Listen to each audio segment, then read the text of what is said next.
여러분 오늘은 거룩한 방파제 그리고 12.7 연합예배의 사무총장을 맡고 계시는 홍호수 목사님과 귀한 인터뷰 시간을 가지려고 합니다. 사무총장님 인사 부탁드립니다. 안녕하십니까. 오늘 여러분들을 만나게 돼서 너무 반갑고 기쁩니다. 감사합니다. 네.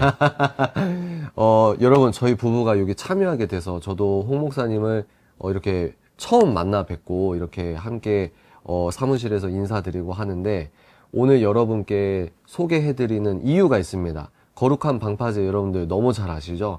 거룩한 방파제로 섬겨주셨고 또 이번에는 12.7도 담당을 해주셨는데 오늘 사무총장님께서만 해주실 수 있는 이야기 그리고 여러분께 기도를 부탁드리는 이야기 이런 전반적인 이야기를 좀 전해드리고 싶어서 인터뷰 요청을 드렸는데 이렇게 허락해 주셔서 카메라에 서시게 됐습니다. 사무총장님 이번 12.7 하시기 전에 거룩한 방파제를 하셨는데 이렇게 좀 역사를 좀 얘기해 주시죠. 네. 거룩한 방파제는 이제 2015년에 서울광장에서 동성애 퀴어 축제가 열릴 때에 그때 처음 한국교회 연합단체 또 교단 시민단체가 함께 모여서 이 퀴어 축제를 이제는 우리 한국교회가 막아야 되지 않느냐 하는 그런 마음과 취지를 모아서 그때 동성애 퀴어 축제 반대 국민대회라고 하는 이름으로 처음 출발을 해서 2024년 올해 6월 1일까지 10년 동안 동성애 퀴어 축제를 막아오고 있는 그런 단체입니다. 네. 그러면 사무총장님 2015년부터 계속 하신 거예요? 네, 전 사무총장을 2015년에 맡았는데 사실은 그 당시 때 제가 교단 총무협의 회장이었기 때문에 그게 인연이 되어가지고 한국 교회가 함께 하는 게 좋겠다 생각이 되어져서 이제 그때 제가 처음 만들자라고 이제 시작을 했던 겁니다. 그러시구나. 저희는 2015년이면 제가 20대 중반 때입니다. 네, 진짜 저희는 막 그런 거 있잖아요. 그 유튜브로 동성애, 반동성애 강의 보고 그때는 뭐 길거리에 나온다는 생각조차 없었는데 이제 저도 유튜브 활동하면서 그때 작년인가 기억나십니까? 사무총장님 비 엄청 많이 왔잖아요. 정직하지 않은 두 번째 이유는 청소년들에게 유해한 영향을 끼칠 수 있기 때문입니다.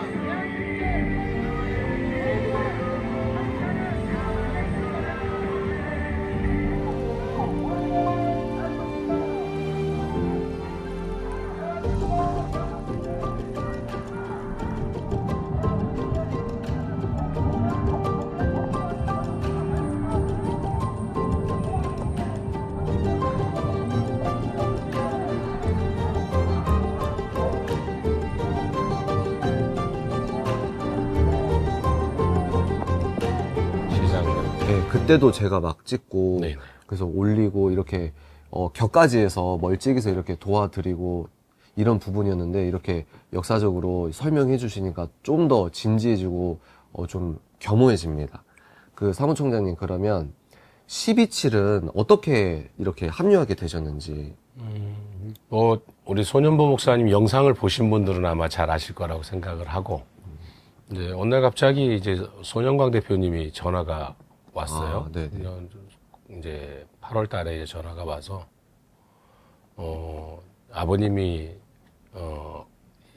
이런, 한국교회가 이런 어려움에 있어서 이 문제를 해결을 해야 되는데, 누구에게 의논해야 될지 잘 모르겠다. 그래서, 우리 손영광 대표님이 이제 제 이름을 얘기를 하셨다 그래요. 그래서, 목사님이 이제 아버님이 이제 곧 전화하실 거라고. 그래서 그때 전화를 처음 이제 받게 된 거고. 네. 그때 이제 사실은 이제 소년 목사님 전화를 받을 때 저는 좀 사실 좀 남달았습니다. 사실은 이제 좀 에스더 기도에 좀 있으면 40일 차례에 가서 이 내용을 공개를 제가 하려고 준비를 하고 있었는데 오늘 책 읽는 사자에게 먼저 공개가 되는데 오늘 빨리 편집해서 올려야겠습니다. 이거 그래서 좀 에스더는 손해가 날 것 같아요. 근데 사실 그 전화를 받을 때 저는 굉장히 사실 좀 놀랬다고 얘기해야 될까요? 왜 그러냐면은 우리 거룩한 방파제에 국토순례단이라고 하는 팀이 하나 있습니다. 네. 이제 그것도 저도 이제 제가 이제 단장을 맡으면서 이제 우리 국토순례단이 지금까지 한 2,517km를 걸은 것 같아요. 그래서 서울에서 부산까지 그다음에 목포에서 임진각까지, 경주에서 고성통일전망대, 그리고 진도에서 거제, 그리고 이번에는 강화에서 삼척항까지 이렇게 우리나라 동서남북과 중앙을 이제 통과했더니 한 2,517km를 걸었어요. 그 걸으면서 저희들이 기도한 제목이 뭐였냐면, 저는 이제 아까 2015년부터 막았다 그랬잖아요. 이 일을 하면서 반드시 우리나라의 국회든 아니면 또 다른 어떤 대법원이든 이런 데서 차별금지법이나 또는 그와 유사한 이것을 허용하는 일들이 발생할 것이라고 예상을 늘 했어요. 이게 불안한 감정이었죠. 언젠가는 이런 날이 올 거다. 그러면 그때 한국교회는 어떻게 해야 될까? 그러면 우리가 전국의 모든 교회와 성도들이 일어나서 이것을 막아야 되는데, 이걸 막기 위해서 수많은 사람들한테 이것을 알려야 되는데, 알리는 방법으로 제가 국토순례를 선택한 겁니다. 직접 차를 타고 가서 하면은 빨리 만나고, 또 많은 사람을 만날 수 있는데, 가장 단점이 뭐냐면 진정성이 전달이 안 된다는 거예요. 그런데 직접 걸어가서 얘기를 하면 이 말을 하기 위해서 이 먼 거리를 걸어왔다는 얘기야. 그러면 미안해서라도 말을 들어주려고 그래요. 그래서 가서 이야기를 직접 걸어가서 해보니까 그렇지 않아도 생각은 하고 있었고 또 어려운 문제라고 생각은 했는데, 직접 걸어와가지고 이런 이야기를 해주고 이걸 막아야 됩니다라고 얘기하면서 같이 행사를 하자고 하니까 목사님들이 워낙 착하시니까 거절을 못 하시잖아요. 그래서 약 한 55개, 한 64개 정도인데 65차까지, 그러니까 64개 지역에서 기독교연합회와 함께 선포식을 하면서 우리도 함께 이것을 맡겠습니다라고 이제 서로 많은 일들을 했어요. 근데 문제는 그때 제가 가장 강조한 게 뭐냐면, 국회나 법사위에 이것이 상정되면 우리는 거룩한 방파제 이름으로 전국에서 다 모여야 됩니다. 그때는 모든 것을 다 제껴두고 서울로 상경해야 됩니다. 와서 우리는 이걸 반드시 막아야 됩니다. 이걸 막기 위해서 거룩한 방파제 국토순례단은 전국을 돌고 있습니다. 이 이야기를 제가 수없이 했거든요. 그런데 손윤 목사님 전화를 딱 받는 순간에 모여야 됩니다라고 하는 이야기, 이렇게 밀리다가는 한국교회가 끝이 납니다. 그래서 제가 생각했던 날보다 좀 빨랐어요. 저는 좀 더 시간이 지난 다음에 이런 일이 올 거라고 생각을 했는데, 손전 목사님 전화를 딱 받아서 9월 달에 합시다라고 하니까 너무 이거 좀 내가 생각했던 것보다 훨씬 빠른데, 그건 내 생각이지 하나님 생각하신 것은 다르잖아요. 그래서 이게 우리 국토순례단이 기도했던 기도의 응답이 이렇게 오는구나. 저는 그래서 손현 목사님 전화 받는 순간에 사실 굉장히 놀라움과 동시에 감격했습니다. 사실은 이런 기도의 응답을 하나님이 해주셨구나. 그래서 저는 12.7을 지금 대하는 마음이 사실 좀 남다를 수 있습니다. 네. 그런 부분이 좀 있는 겁니다. 네. 또 이런 서사가 또 전혀 몰랐습니다. 네. 사무실에 제가 여기 사무실에서 처음 뵀잖아요. 네네. 그래서 흔쾌히 수락을. 네. 뭐 이렇게 전화를 받고 나서 그냥 두말하지 않고 저는 그때 딱 느끼는 그 영감이, 이거는 진짜 내가 목숨을 걸고 한 4번 정도 참 위험한 순간을 다 넘기면서 그 먼 길을 걸으면서 하나님이 이렇게 이 기도의 응답을 이렇게 전혀 뭐 관계가 없는 소년보호 목사님이라는 분을 통해서 이렇게 시작이 될 줄은 저도 몰랐어요. 그러니까 하나님의 일은 참 우리가 생각할 수 없는 부분에서 참 시작되는 그런 상황이었는데, 그래서 손 목사님이 전화하시는 그 두말하지 않고 그 대신에 시간만 조금 조정해 줬으면 좋겠습니다. 9월은 교단 총회가 있고 또 10월 초에는 노회가 있기 때문에 교회가 움직이는데 조금 어려움이 있으니까 시기상으로 10월 달로 좀 해주시면 어떻겠습니까? 그랬더니 손 목사님이 흔쾌히 9월에서 10월로 옮기는 것은 문제가 없다. 그렇게 말씀을 드렸고, 또 이용희 교수님하고 이 문제를 바로 제가 전화를 드려서 상의를 했더니 이 교수님도 저와 똑같은 마음이시더라고요. 이건 반드시 해야 될 일인데, 그분도 항상 매일같이 처리하시는 분이신데 그분도 이런 날이 올 거라고 늘 예상을 했던 분이고, 그런데 이렇게 되어지는 일에 대해서 반드시 에스더도 반드시 동참하겠다. 이렇게 저한테 또 말씀을 하시길래 그 일 이후로 이제 손 목사님께 바로 말씀을 드려서 진행하시면 되겠습니다라고 말씀을 드렸던 겁니다. 네. 어른들께서 이렇게 짐작하고 계시고 이런 일이라고 하시니까 좀 더 좀 이 일을 대하는 게 좀 마음이 무거워지네요. 네, 그렇습니다. 네. 그러면 지금 사무총장님께서 보실 때 12.7에 준비하실 때 좀 그래도 우리가 희망찬 부분이 있을 거고 좀 염려되시는 분도 있으실 텐데 그런 것들 좀 생각나시는 대로 편하게 말씀해 주실 수 있을까요? 저는 이제 실무자의 입장에서 네. 얘기를 해본다면, 이게 뭐 나이는 이제 60이 넘었지만, 그래도 항상 일은 이제 업무를 주로, 행정을 보는 사무총장을 주로 많이 하고 있는데, 기대가 되는 것은 12.7을 전후로 한국교회에 변화가 일어날 것이다 하는 그런 기대감이 솔직히 있고요. 네. 또 하나는 이런 악법들을 막는 데 있어서 한국교회 목회자와 성도들이 더 많이 깨어나고 이 현실을 알게 되었다고 하는 것이 저는 굉장히 기쁘고 고무적입니다. 사실은 이런 부분들을 사실 그렇게 관심 있게 들여다보지 않았던 분들도 이번 12.7을 계기로 해서 다시 한번 이 문제에 대해서, 특히 이 동성애에 대한 문제, 네.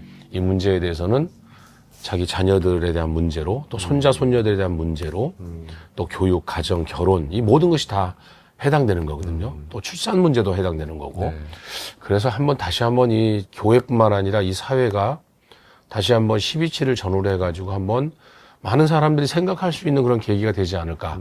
정치인은 정치인들 나름대로, 그리고 그런 이 사회 지식인들도 또 깨어있는 양심가들도 한 번쯤은 우리 12.7의 한국교회가 이렇게 모여서 이렇게 예배 드린 것에 대해서 그냥 단순히 이렇게 치부하지는 않겠구나. 근데 문제는 뭐냐면 적당히 어설프게 모여서는 다 실패해버린다는 거죠. 정말 100만이 모여야 이런 일들이 이루어질 것이라 저는 생각을 하기 때문에 그런 면을 생각해 본다면 한국교회의 큰 전환점이 될 수 있고 또 우리 사회의 새로운 미래를 어떻게 제시하는 그런 시간이 되지 않을까 하는 생각도 가져봅니다. 그게 저는 긍정적인 면에서는 그렇게 보고, 특히 한국교회가 분열만 일삼았는데 이번 일을 계기로 해서 한번 다 모였으면 좋겠다. 기독교는 하나가 되지 못하는 종교라고 하는 이 편견을 좀 이번에 깼으면 좋겠다. 그래서 교회도 하나가 될 수 있다는 것을 이번엔 좀 보여줬으면 좋겠다. 다른 종교는 하나가 되어서 잘 한다라고 인식을 하는데 교회는 안 돼. 이게 사람들 생각인데 이번만큼은 교회도 그렇지 않다. 교회는 각자의 개인이나 교회를 존중했을 뿐이지 교회도 연합이나 화합이나 하나 되는 데 있어서는 동일하다 하는 것을 좀 이번만큼은 좀 보여줬으면 좋겠다는 것이 제 개인적인 그런 기대감 이게 있고요. 네. 이제 우려되는 사항이라고 하면은 이건 전 실무자적인 입장입니다. 첫째는 이제 지금까지 이런 동성애를 막기 위해서, 차별금지법 막기 위해서 10여 년 이상을 이렇게 해오신 분들이 많이 계세요. 여러분도 잘 아시는 기름평 교수님, 이용희 교수님, 또 10년 이상 이렇게 해오신 조영길 변호사님, 네. 이런 분들이 이제 지금까지도 그런 일들을 해오시는 분들이거든요. 그리고 그 외에도 주효수 목사님 비롯해가지고 현장에서 치열하게 싸우는 그런 분들, 네. 네.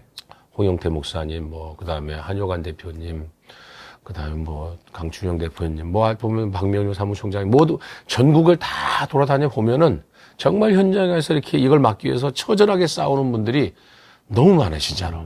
저는 국토순례를 하면서 그런 분들 너무 많이 만나는데, 이런 분들이 이런 일들을 10여 년 이상을 쌓아오신 분들이거든요. 근데 이 12.7도 손현 목사님이 이걸 막자고 이제 구호를 외치고 깃발을 꽂으신 거잖아요. 네.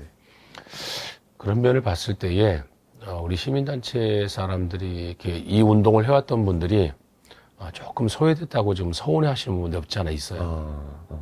이런 싸움을 지금까지 진짜 어떤 분들은 저 목숨 걸고 하고 이렇게 고생하면서 진짜 진짜 후원해 준 사람도 없이 그냥 정말 그렇게 자기 돈을 다 털어서 이렇게 정말 고생하신 분 너무 많거든요.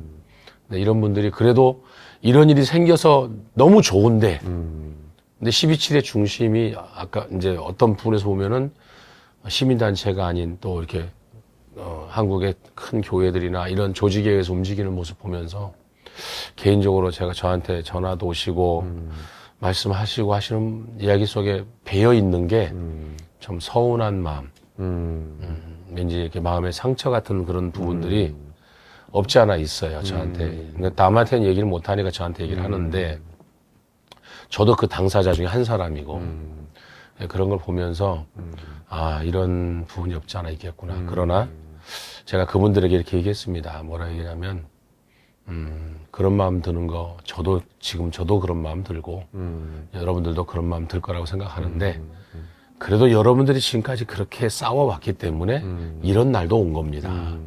그건 하나님은 아시지 않겠습니까? 그러니까, 그런 서운한 면보다는, 그리고 10월 27일 행사가 끝나고 나면, 여러분들이 앞으로 더 이런 문제에 대해서, 더 싸우고, 또 대처하고 하는 그런 일에 더 많은 교회가 관심을 가져줄 거고, 또 성원하고 지지해줄 겁니다. 저는 그거는 기대하고 있습니다. 그러니 이번 12.7에 조금 나서서 그렇게 하지 못한다고 해서 서운해하지 말고 12.7 이후에 더 좋은 모습으로 우리가 싸울 수 있는 현장이 만들어질 수도 있다는 기대감이 있으니까 그런 부분을 가지고 좀 했었으면 좋겠다는 게 제 생각이고, 그래서 그분들도 그렇게 동의를 지금 하고 있으면서 이제 그런 부분들, 불만들을 다 이렇게 좀 내려놓으신 상태에서 지금 협력을 잘 해주고 있는 그런 상태입니다. 이게 사람이니까 누구든지 다 그런 마음이 있을 수 있다고 생각은 하고요.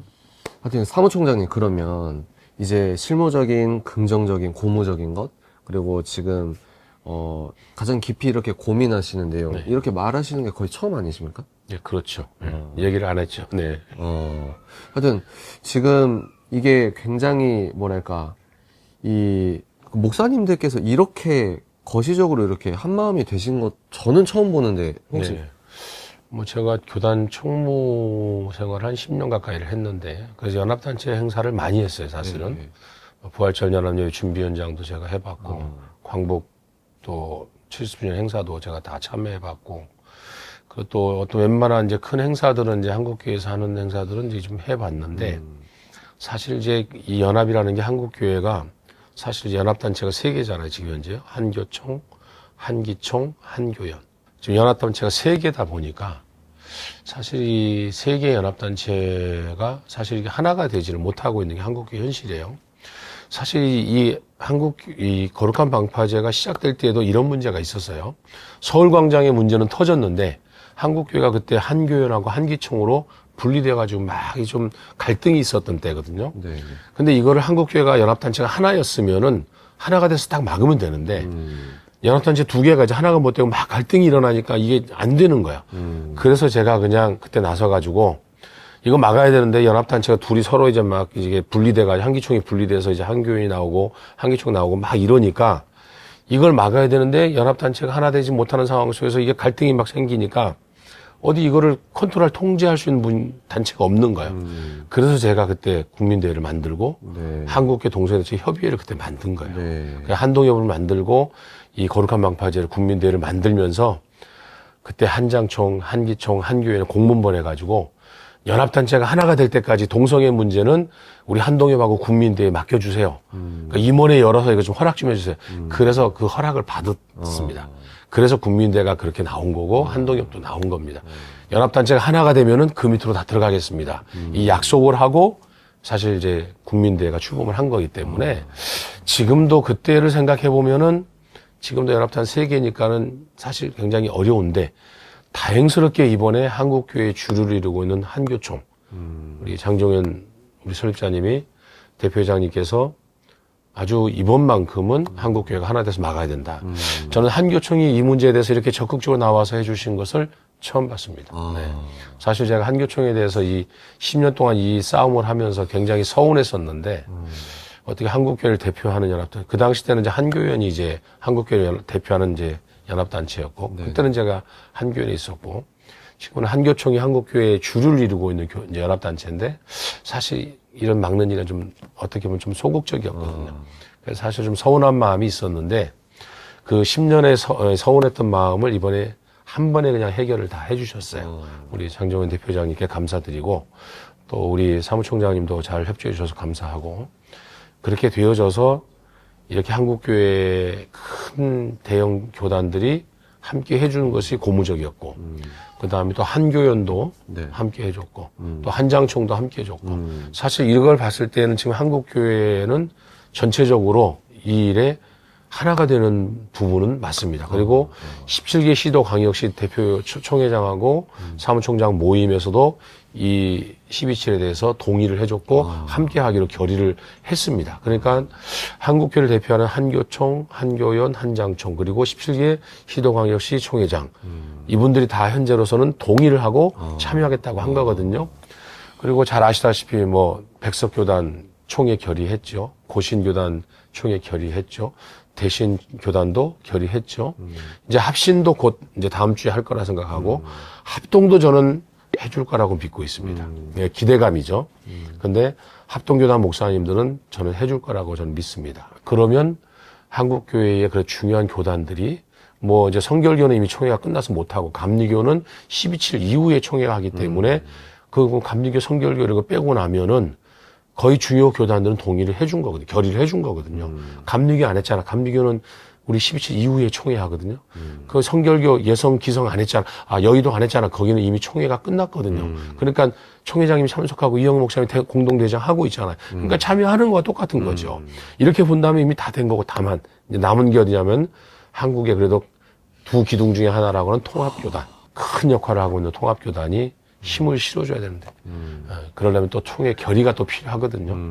그게 해결된다면 100만 모임이 더 수월하게 되지 않을까 저는 그렇게 생각을 합니다. 지금까지 볼 수 없었던 연합의 모습은 보여지고 있다. 그리고 한국의 대형 교회들이 움직이고 있다.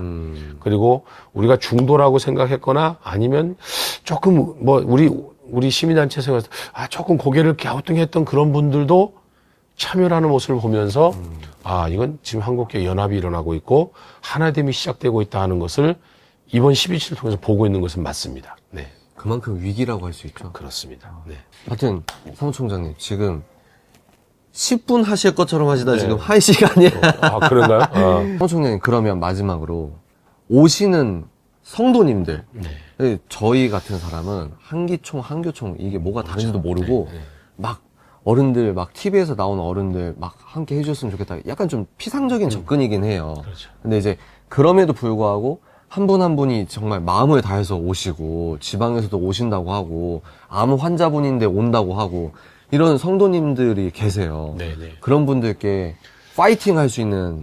네. 제가 이런 말씀 드리면 저도 이제 자녀가 있는 아버지고 또 손녀가 있는 할아버지입니다. 제가 이제 국토순례를 할 때 참 힘들고 어려워요. 정말 뭐 한 위기를 4번을 제가 넘겼다 그랬잖아요. 근데 그럴 때 제 눈에 가장 많이 들어오는 게 뭐냐면 우리 손녀들. 내가 왜 이 고생을 하면서 이 국토순례를 하지? 왜 이걸 막으려고, 차별금지법 동성애를 왜 막으려고 하지? 내가 살면 뭐 얼마나 산다고. 근데 문제는 우리 다음 세대, 우리 내 아들, 딸과 내 손녀들을 생각해 보면, 이건 아니구나. 정말 내가 내 자식들을 위해서, 내 손녀들을 위해서 이건 내가 치러야 될 값이구나라고 전 생각을 하고 걷습니다. 이번 12.7은 다음 세대의 우리의 자녀들이 이 대한민국 사회에 특히 우리 크리스찬들 우리가 당당하게 신앙생활하는 대한민국을 좀 만들어줬으면 좋겠다. 예수 믿는 것이 죄 짓는 것이 아니고 우리가 하나님 믿는 것을 자랑스럽게 예수 믿는 것을 정말 긍지를 가지고 교회를 다니고 신앙생활을 할 수 있는 그런 사회 분위기로 전환되어질 수 있는 계기를 만들었으면 좋겠다. 이번에 인권위원장 이 청문회 때 보셨지 않습니까? 그걸 보면서 나는 굉장히 이번에 사실 감동을 느끼는 게 하나가 당당하게 자기 신앙을 밝히는 떨어진다 할지라도 그 신앙을 밝히면서 그 당당한 모습 속에서는 감동을 받았거든요.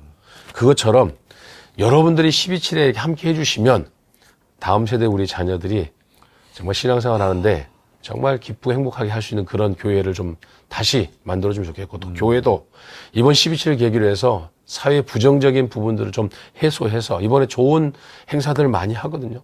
정말 200억이라는 기금을 만들어가지고 사회에 우리가 공헌하고 수혈을 해가지고 부족한 피를 우리가 수혈도 잘 해가지고 생명을 살린 일도 하겠다고 하고 어려운 사람을 돕겠다고 하는 일들을 이번 12.7을 기점으로 해가지고 다시 시작되고 있거든요.